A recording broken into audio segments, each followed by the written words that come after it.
Kia's compact sedan adopts a new name for 2025, with the outgoing Forte that ran for 3 generations replaced by the K4. The new K4 is larger than its predecessor and wears an assertive design with angular LED headlights, a wide lower grille, and a well-appointed cabin. Now Kia has announced pricing for the 2025 K4, and while its starting price is $2,000 higher than the 2024 Forte, the K4 remains an affordable choice in an increasingly expensive new car market.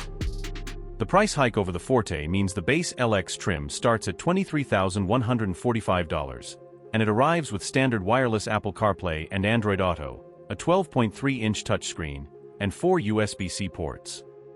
Stepping up to the LXS adds $1,000 and sees the 16-inch steel wheels with dark gray covers replaced by dark gray alloy wheels in the same size. The LXS also includes standard rear cross-traffic collision avoidance. The K4 is now offered with an EX trim for $25,145, gaining 17-inch black alloy wheels and a 12.3-inch digital gauge cluster in place of the 4.0-inch screen in the LX and LXS. There's also nicer interior trim, a dual-zone automatic climate control system, and a wireless charger. The GT line adds sporty looks for $26,345 and replaces the torsion beam rear axle with a multi-link suspension setup. The Sport Tune suspension is complemented by steering wheel-mounted paddle shifters. There are also standard 18-inch wheels, a 10-way power-adjustable driver's seat with power lumbar support, and standard heated front seats, adaptive cruise control, and Kia's highway driving assist system. The LX, LXS, EX, and GT line all come exclusively with a 2.0-liter 4-cylinder engine sending 147 horsepower to the front wheels through a continuously variable transmission.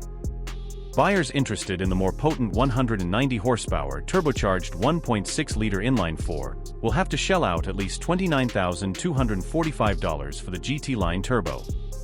The GT Line Turbo gets all of the same goodies as the 2.0-liter GT Line, such as the suspension and the heated power driver's seat, but also is the only K4 to wear full LED lights all around and feature standard faux leather seats. The Turbo also gains air vents for the rear passengers and a standard 8-speaker Harman Kardon sound system. The Kia K4 is due to reach dealerships starting in September, with the GT line showing up in November of this year. The GT line Turbo won't be available until early 2025. If you enjoyed this review, be sure to like this video, subscribe to our channel for more exciting car reviews.